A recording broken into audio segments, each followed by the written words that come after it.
할렐루야. 가을이 가을 합니다. 아주 멋진 날. 성전에서 뵙는 여러분 모습은 가을보다 훨씬 더 예쁜 것 같습니다. 자, 말씀을 보도록 할게요. 창세기 15장 1절부터 7절에 이르는 말씀 되겠습니다.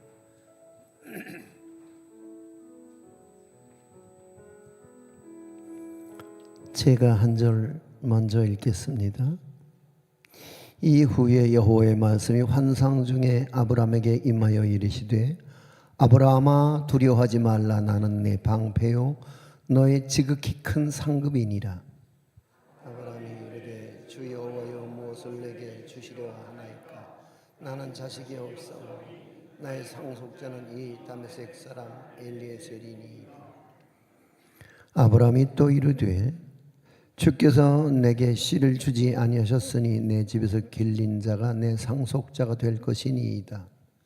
여호와의 말씀이 그에게 임하여 이르시되 그 사람이 내 상속자가 아니라 내 몸에서 날 자가 내 상속자가 되리라 하시고 그를 이끌고 밖으로 나가 이르시되 하늘을 우러러 뭇별을 셀 수 있나 보라. 또 그에게 이르시되 내 자손이 이와 같으리라.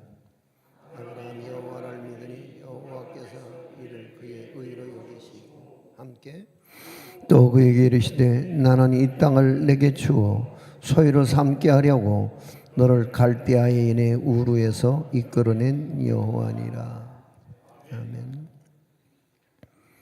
하나님이여, 말씀 앞에 집중할 수 있도록 은혜를 더하여 주옵소서.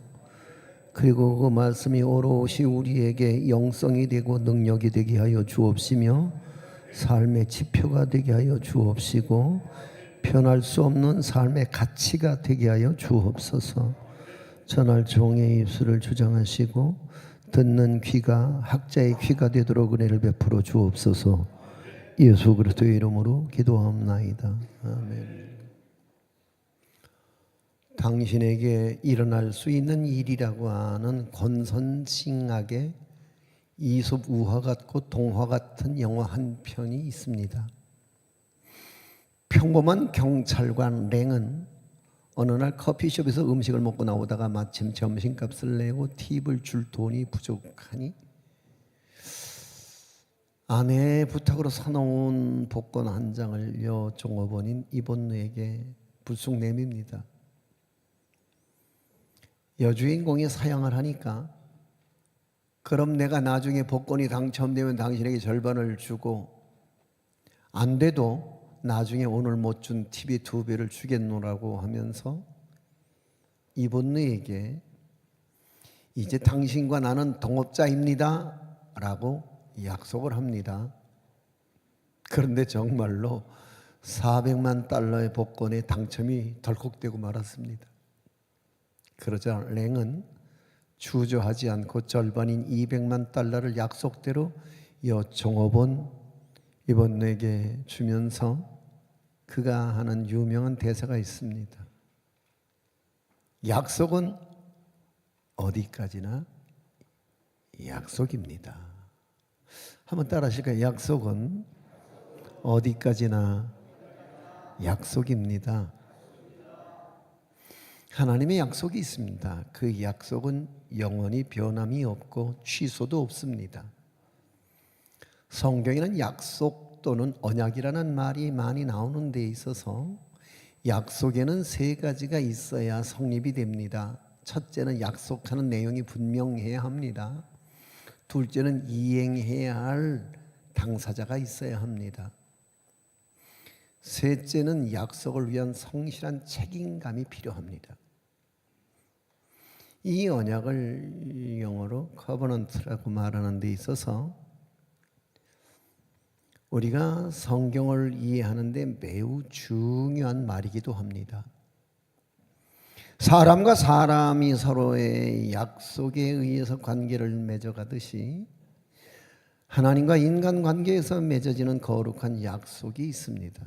이 언약은 크게 둘로 나누어지는 데에 그 중에 하나님과 인간 상호 간의 약속으로 주어지는 행위 언약이 있습니다. 그것을 율법이라고 말하지요. 하나님께서 인간에게 절대적인 주권으로 주어지는 또 한 가지의 약속이 있는 언약이 있는데 그 약속을 은혜 언약이라고 말합니다. 그러니까 하나님께서 아담에게 선악을 알게 하는 나무의 실과는 먹지 말라, 내가 먹는 날에는 정령 죽으리라, 이렇게 하신 명령은 하나님과 인간관계 속에서 주어지는 행위 언약입니다. 행위 언약에는 하라는 말과 하지 말라는 두 가지 명령으로 구성이 되는데 모세가 받은 십계명도 여기에 속하죠.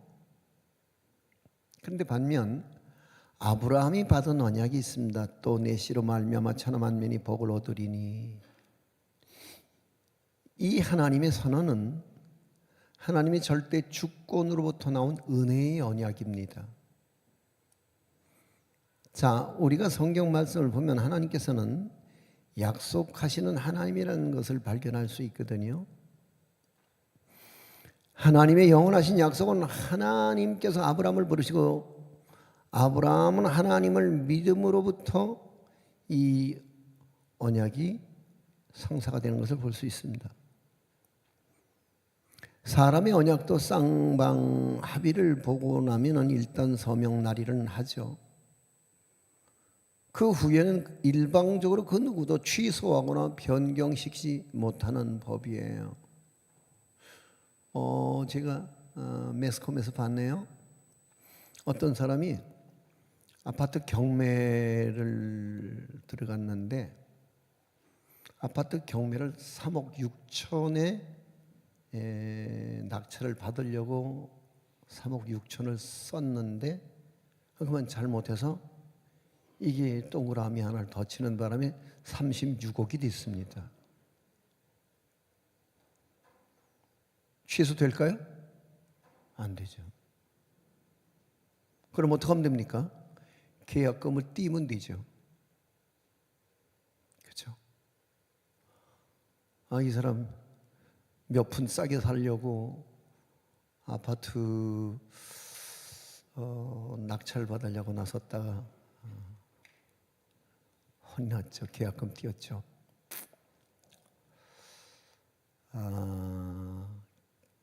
언약이란 그런 거죠. 갈라디아서 3장 15절에서 말씀합니다.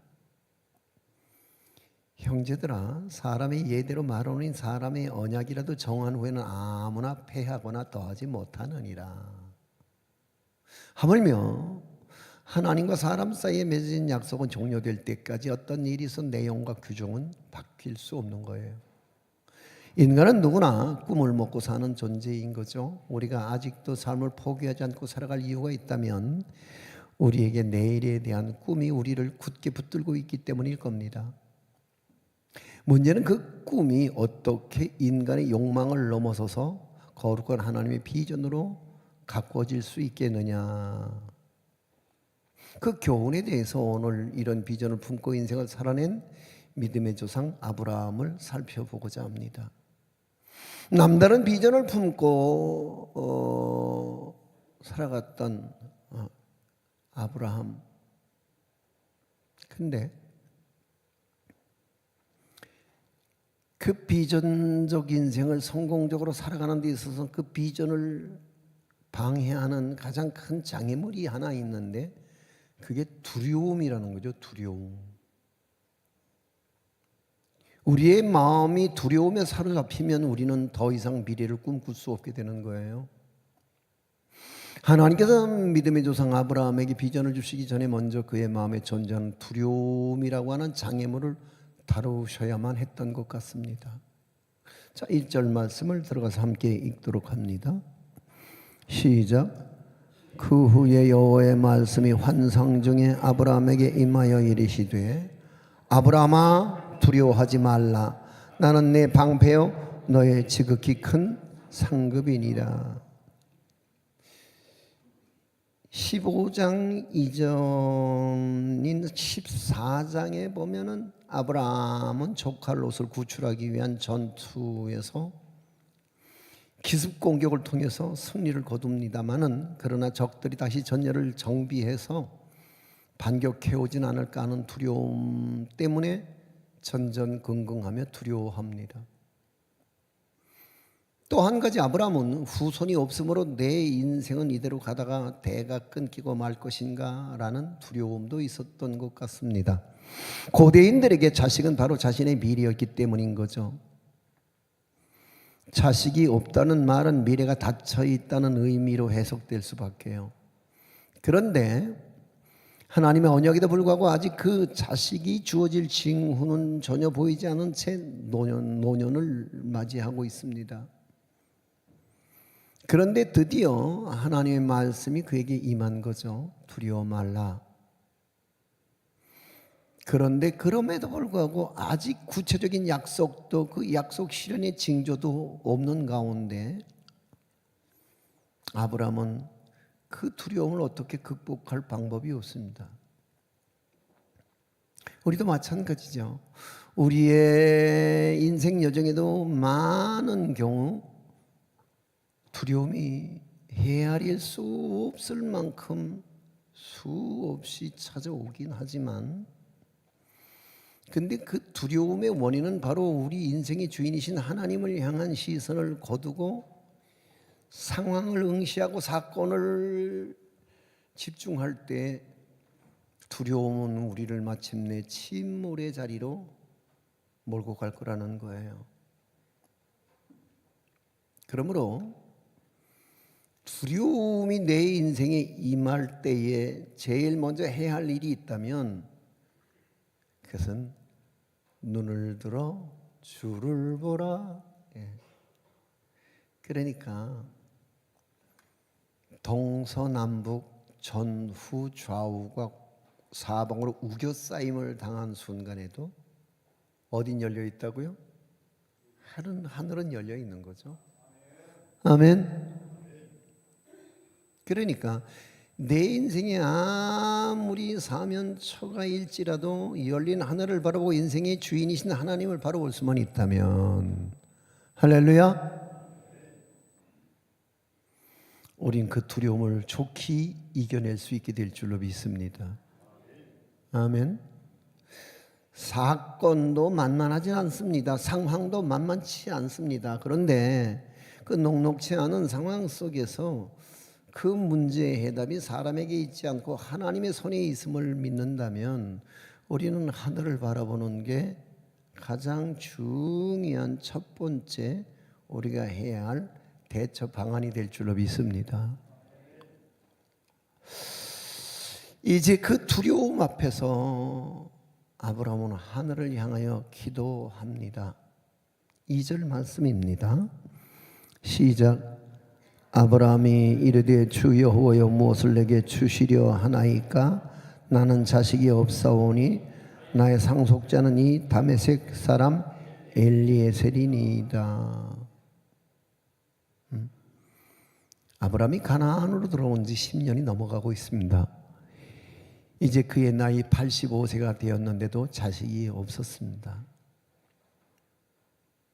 그러던 가운데 자신의 하인 중에 마음에 드는 지혜로운 종 하나가 있는데 아마도 아브라함이 언약의 땅으로 오던 노중에 다메섹에서 만난 종이 하나 있는데 오늘 본문은 그 이름을 엘리에셀이라고 소개하고 있습니다. 그래, 엘리에셀이 착하니 그리고 믿을만하니 내 모든 상속은 그에게 주겠노라, 이렇게 내심 마음에 결정했다는 거죠. 그런데 여기에 대한 하나님의 반응은 4절에서 이렇게 말씀하고 있어요. 4절입니다. 시작. 여호와의 말씀이 그에게 임하여 이르시되 그 사람이 내 상속자가 아니라 내 몸에서 날 자가 내 상속자가 되리라 하시고, 하나님은 아브라함에게 분명히 큰 민족을 이루게 하시겠다던 그 약속에 대해서 여전히 하나님은 유효한 약속으로 간주하고 계십니다. 할렐루야. 지금 하나님은 낙심하고 있는 아브라함을 찾아오셔서 그가 붙잡고 살아가야 할 비전을 시청각적으로 제시하고 계시는 데 있어서 어느 별이 빛나는 밤 여호와께서 아브라함을 밖으로 데리고 나가서 말씀하십니다. 하늘을 올려다보고 별을 세어보아라. 과연 셀 수 있겠느냐? 그리고 여호와께서 말씀하셨습니다. 내 자손도 이와 같이 될 것이다. 할렐루야. 아브라함을 사랑하시게 찾아오신 하나님이 한번 사랑이로 작정하셨으면 끝까지 사랑하시고 선택하셨다면 끝까지 이끌어 가실 줄로 믿습니다. 우리의 구원은 시작도 하나님이 하셨습니다. 그리고 지금도 하나님은 여전히 우리를 붙잡고 계시며 마지막 하나님 앞에 세워주시는 분도 역시 하나님이신 줄로 믿습니다. 그러니까 우리의 구원은 하나님의 포기하지 않는 사랑에 근거한다는 사실을 믿으시기 바랍니다. 믿으면은 바라봄의 법칙도 있는 거죠. 제 방에 들어와서 보신 분들이 물어봐요. 목사님, 저 책장에 걸어놓은 저 애기 한복은 왜 걸어놓으셨어요? 아, 예. 아니, 손바닥만한 아주 예쁜 영화들이나 입힐만한 한복을 하나 걸어놨어요. 뭐 구태여 설명을 할 필요도 없고 그래서 예, 그냥 예뻐서요. 그러고는 많은데 사실은 내심 뭐예요? 바라봄의 법칙을 적용시키고 있습니다.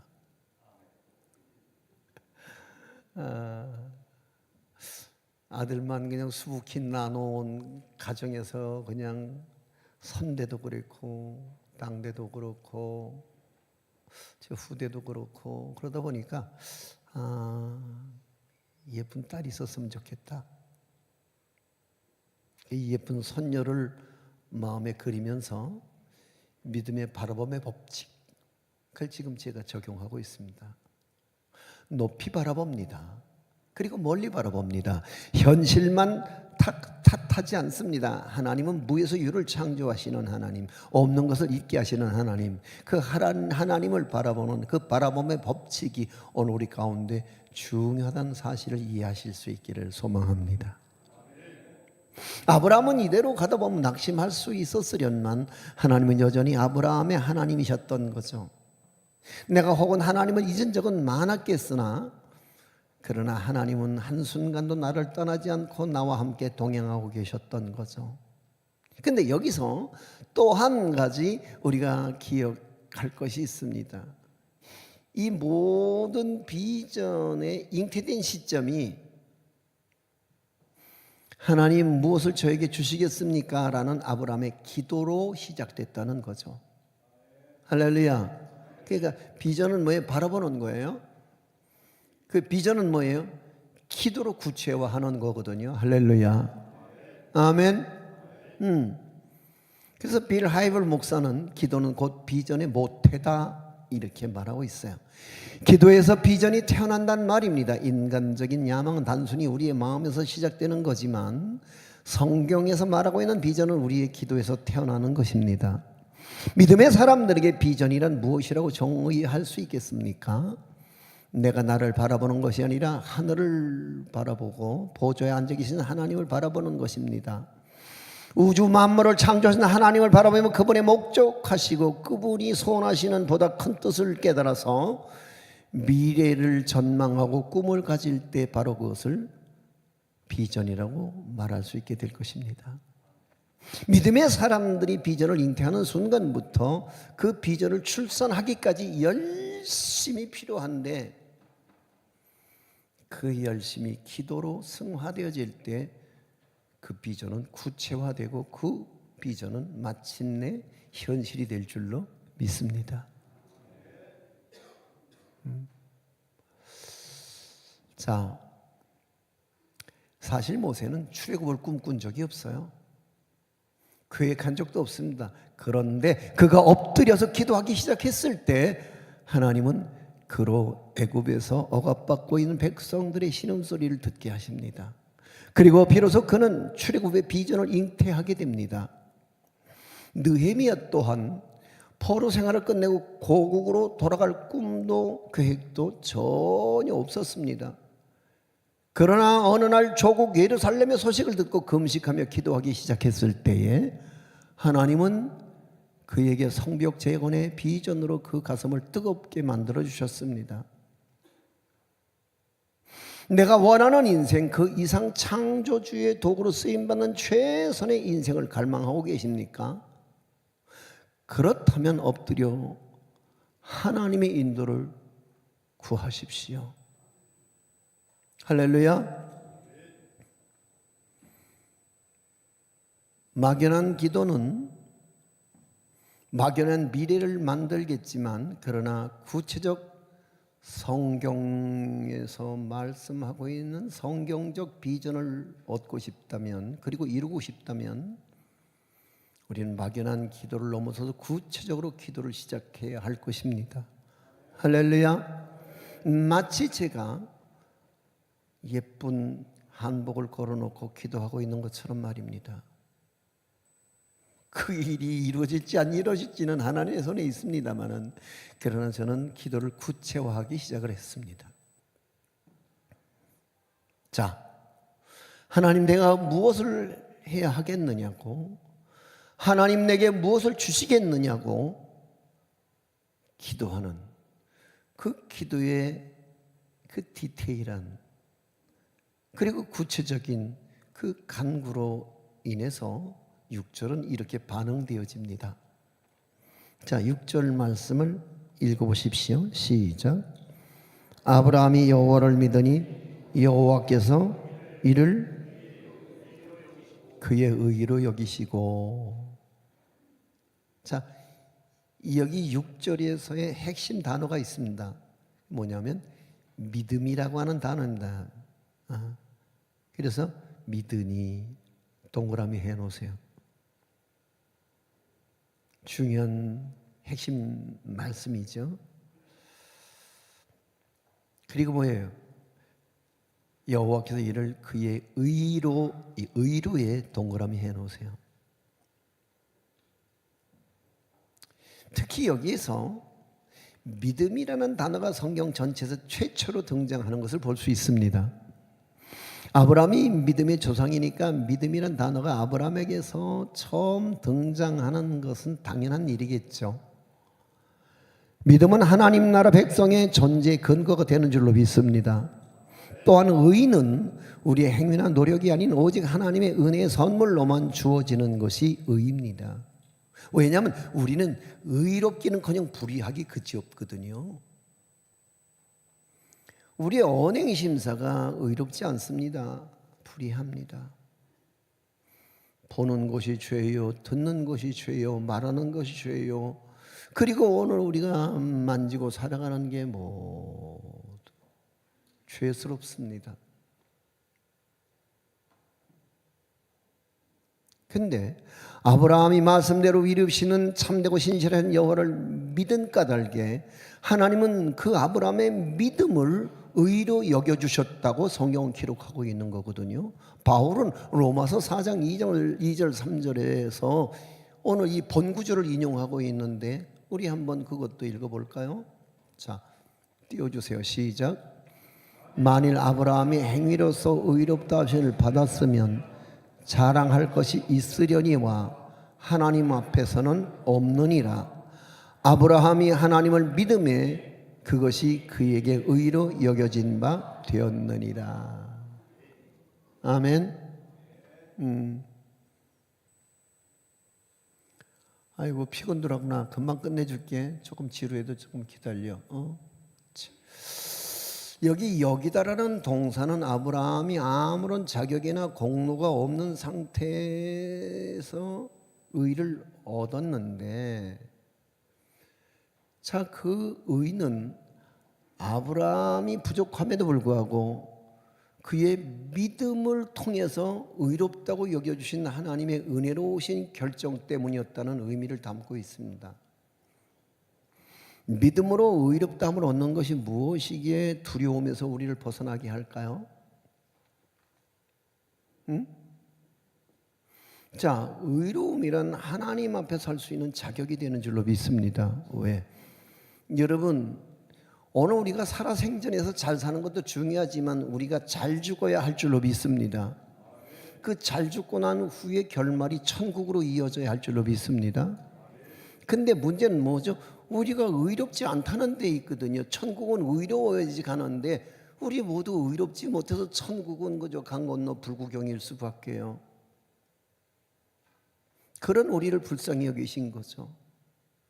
의롭지 못하고 오히려 불의한 우리를, 그럼에도 불구하고 하나님은 오직 딱 한 가지, 하나님을 믿음에, 그걸 하나님은 그 믿음을 인정하시고 그 믿음 때문에 우리를 의롭다고 하나님은 선언하고 계시는 줄로 믿습니다.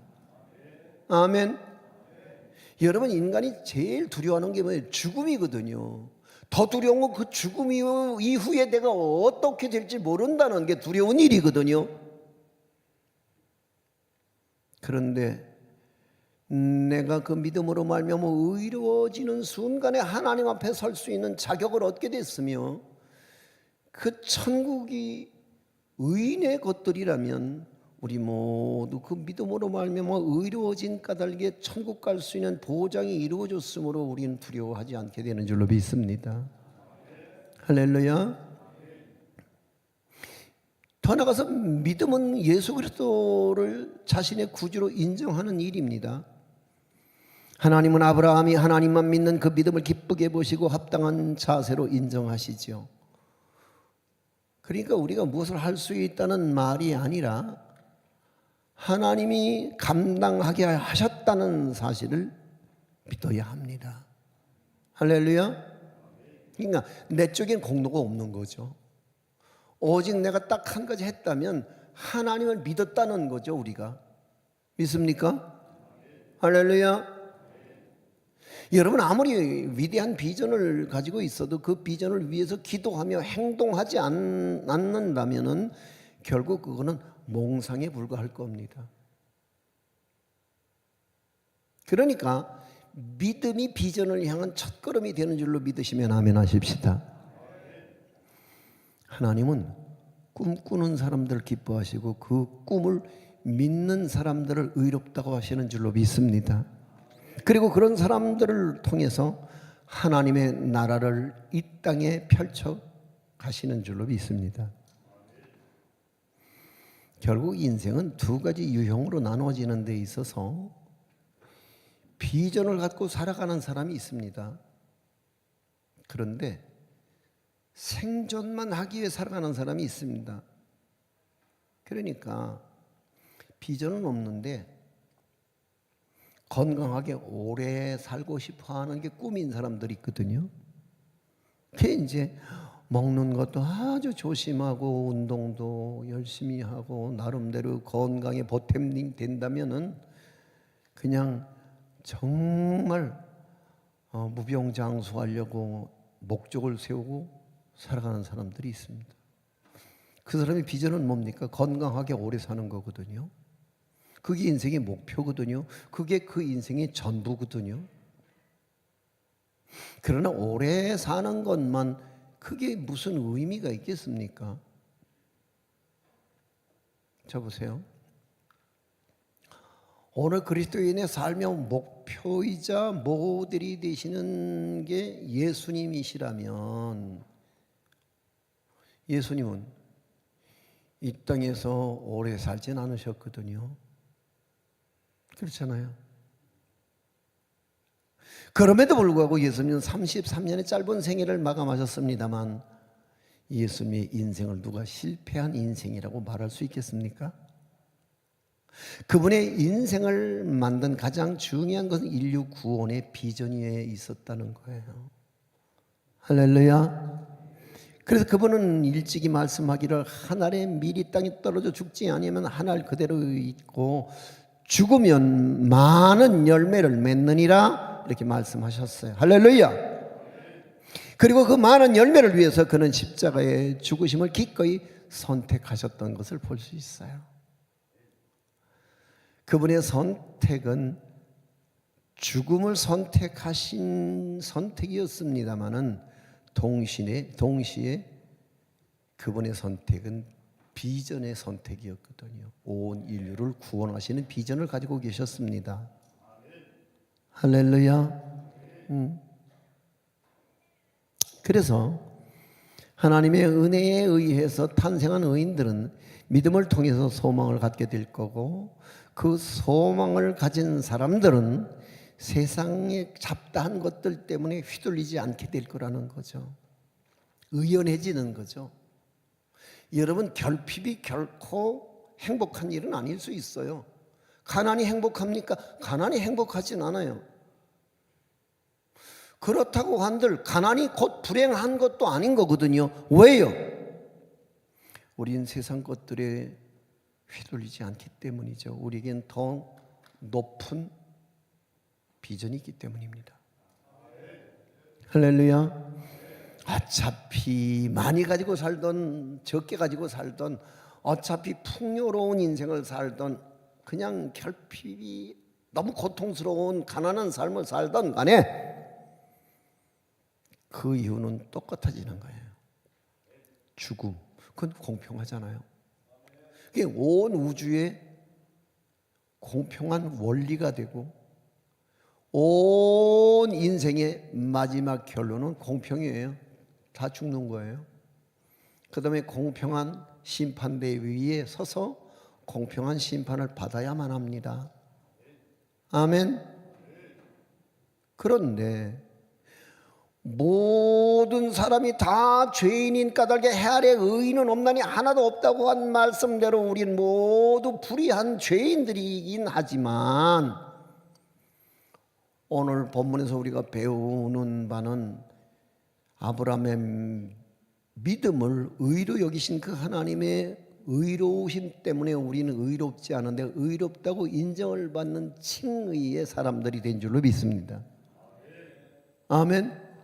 이 신나는 일입니다. 그것 때문에 오늘 우리를 지배하던 두려움으로부터 우린 자유할 수 있습니다. 마치 새장이 갇혔던 새가 새장으로부터 노임을 받는 것처럼 우린 모두 그 두려움으로부터 해방된 줄로 믿습니다. 할렐루야. 그래서 우린 모두 아브라함의 반열에서 아브라함의 복을 받게 된 줄로 믿습니다. 따라서 이것이 우리 모두의 궁극적 소망이자 비전이 된 줄로 믿습니다. 바울은 이런 아브라함의 믿음에 대해서 바랄 수 없는 중에 바라고 믿었으며, 로마서 4장 20절에서 말하고 있어요. 바랄 수 없는 중에 바라고 믿었다. 그게 믿음이에요. 바랄 수 있고 믿을 수 있는 것을 추구하는 것은 과학이고 합리입니다.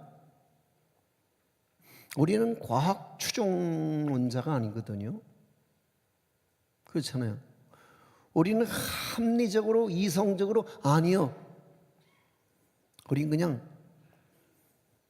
바랄 수 없는 중에 바라고 믿을 수 없는 중에 믿고 나가는 사람들인 줄로 믿습니다. 그럼에도 불구하고 그는 믿음이 없어 하나님의 약속을 의심치 않았다, 이렇게 이제 말씀하고 있는데, 갈라디아서 3장 9절 말씀에도 보면은 한번 읽어 주실까요? 자, 띄워주세요. 시작. 그러므로 믿음으로 말미암는 자는 믿음이 있는 아브라함과 함께, 아멘. 자, 우리가 믿음의 삶을 산다고 하면서도 하나님을 바라보기보다는 문제를 바라보고 상황을 바라보면서 거기에 너무 몰두한 나머지 그 사건 속에, 그 상황 속에 우린 침몰해 버리는 경우가 많거든요.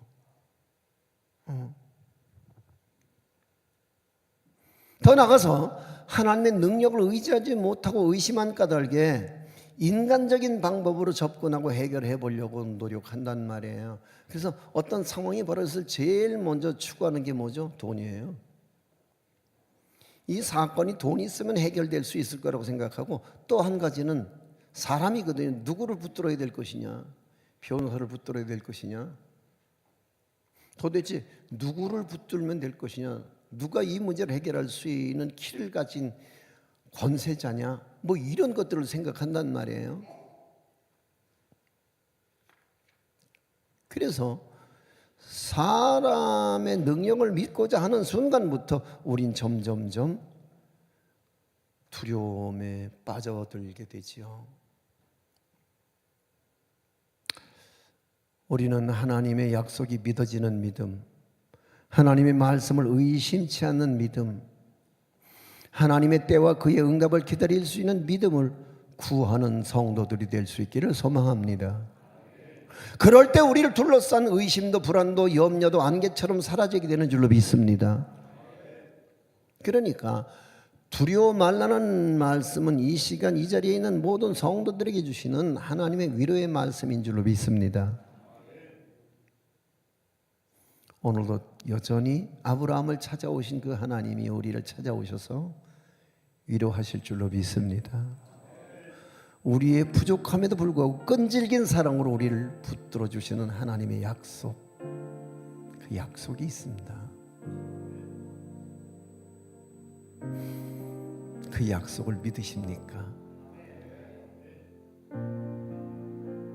로마서 1장 17절이 오늘 이 말씀의 결론입니다. 로마서 1장 17절 말씀을 전문을 띄워주세요. 자, 큰 소리로 시작.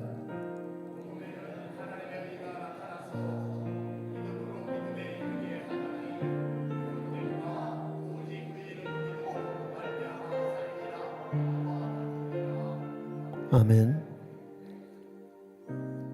오직 의인은 믿음으로 말미암아 사는 겁니다. 여러분, 그 약속을 믿어야 합니다. 도전합니다. 그 약속을 믿으십니까? 우리 함께 찬양하십시다.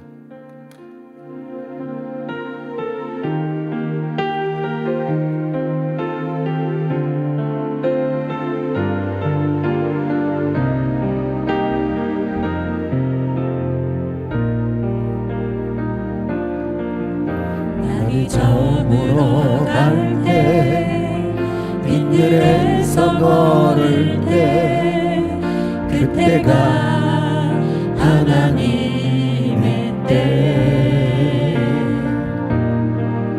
내 힘으로 안 될 때 빈손으로 걸을 때 내가 고백해 여호와 이래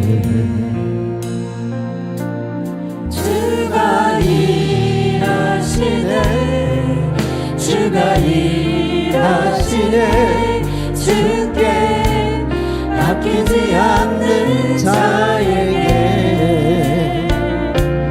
주가 일하시네 주가 일하시네 신뢰하며 없는 자에게 이곳에 주님 함께 계시네 누리네 아버지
일하시네 주가 일하시네 주가 일하시네 주께 아끼지 않는 자에게 주가 일하시네 주가 일하시네 신뢰하며 얻는 자에게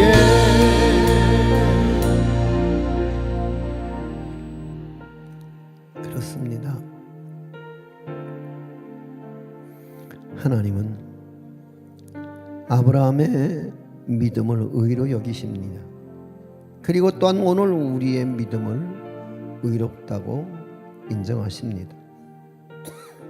이제 우리 모두를 거룩한 아브라함의 후손으로 인정하셔서 그의 거룩한 상속자가 되게 하시는 줄로 믿습니다.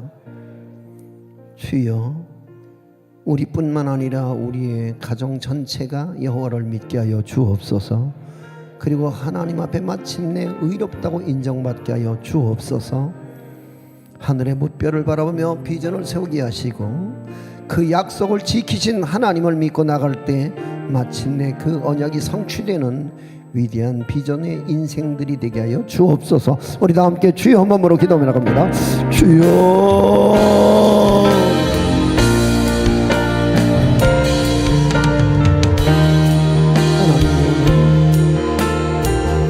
아브라함에게 임하셨던 하나님, 두려워 말라, 나는 내 방패여 너의 지극히 큰 상급이라고 말씀하신 주여, 오늘도 우리 가운데 은혜를 더하사 주여 우리 모두 아브라함의 후손이 되게 하시고 거룩한 상속자가 되게 해주시는 것을 감사합니다.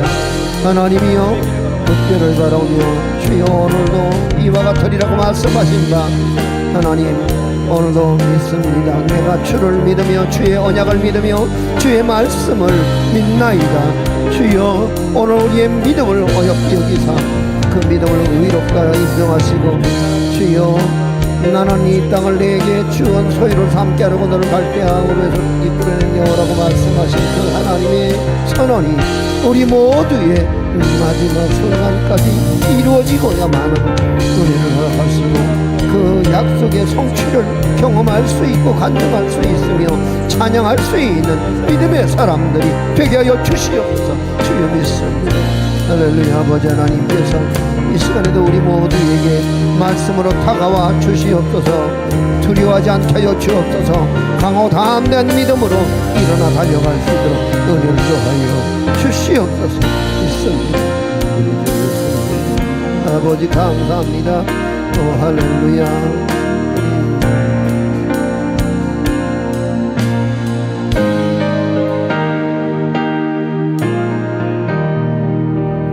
주님의 뜻을 이루소서.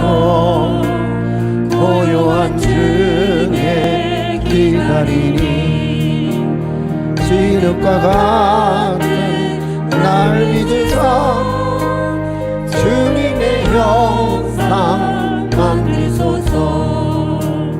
주님의 뜻을 이루소서. 주님 발 앞에 엎드리니 주의 마음속을 살피시사 눈보다 깊게 하옵소서. 주님의 뜻을 이루소서. 병들어 몸이 피곤할 때 권능의 손을 내게 펴사 강건케 하여 주옵소서. 주님의 뜻을 이루소서. 온전히 나를 주장하사 주님과 함께 동행함을 만민이 알게 하옵소서.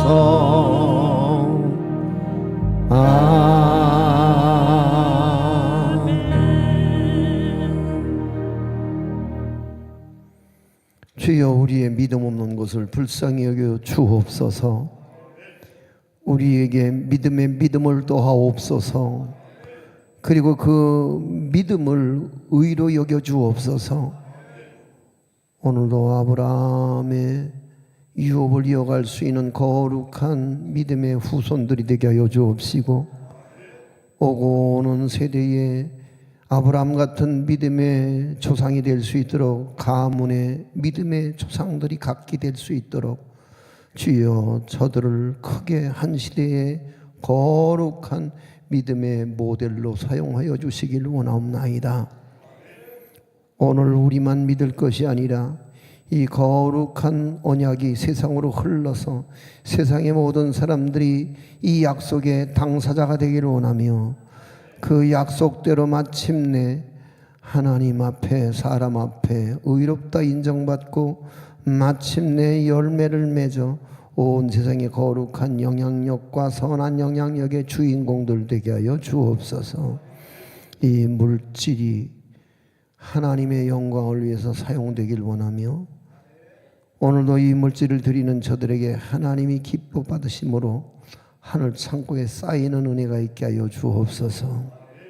우리 주 예수 그리스도의 이름으로 동원 기도하옵나이다. 아멘.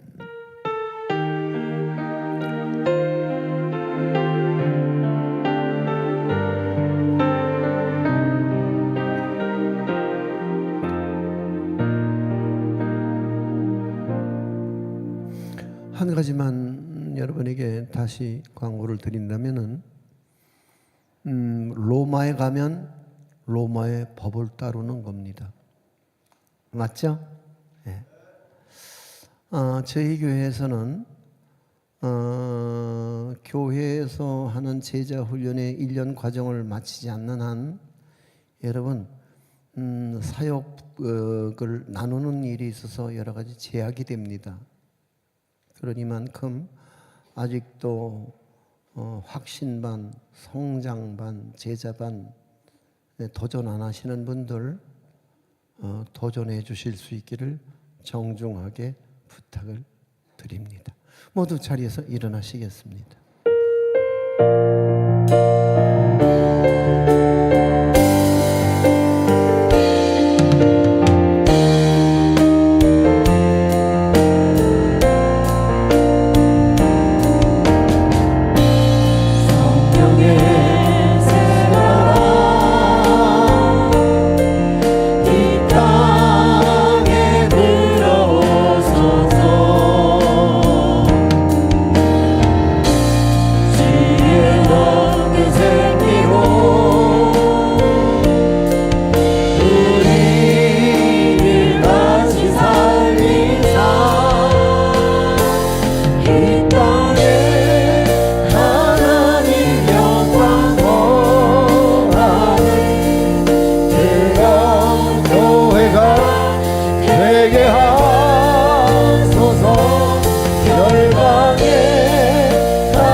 약속을 성취하십니다. 할렐루야, 할렐루야.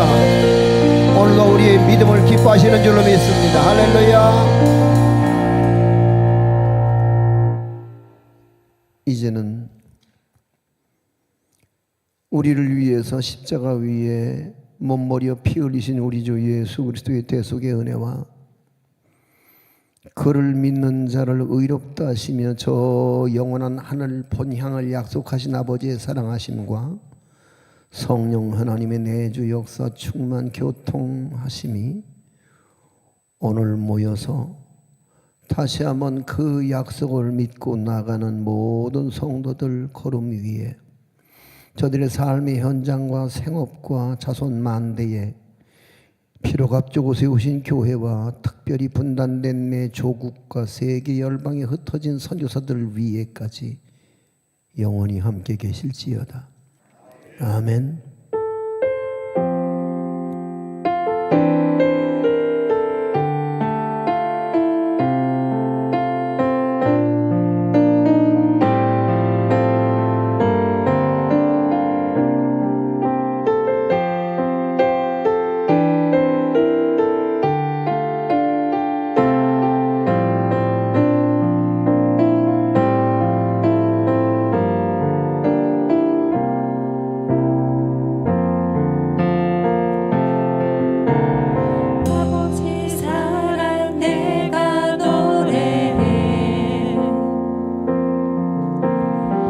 아버지 은혜 내가 노래해 그 사랑 변함없으신 거짓 없으신 성실하신 그 사랑